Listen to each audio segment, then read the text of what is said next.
What happens to ZEP holders' bank loans if they are forced to leave SA?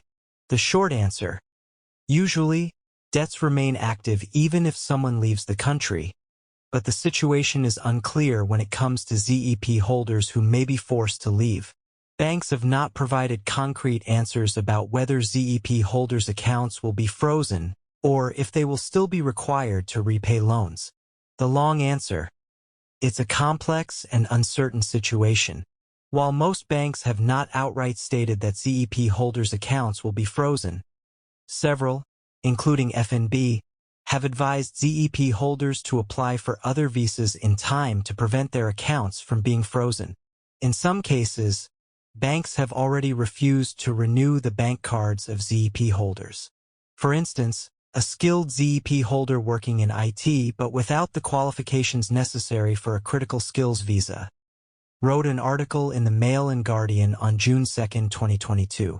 They expressed concern that by December 31st, financial obligations like bonds, car loans, and even medical aid and life policies would be lost if accounts are frozen, rendering it impossible to carry out transactions. According to myggsa.co.za, if an account is frozen, creditors cannot withdraw money from it. However, the account holder has the right to request a written explanation from the bank within 5 days.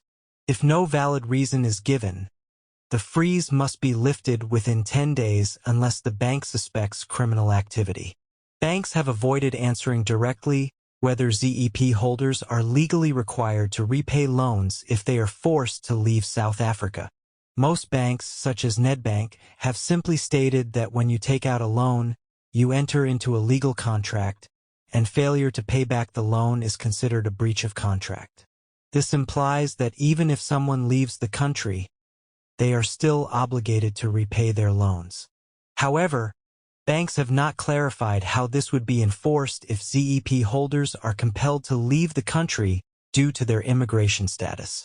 In general, debts remain active even if a person leaves South Africa, and creditors can attempt to recover the funds owed.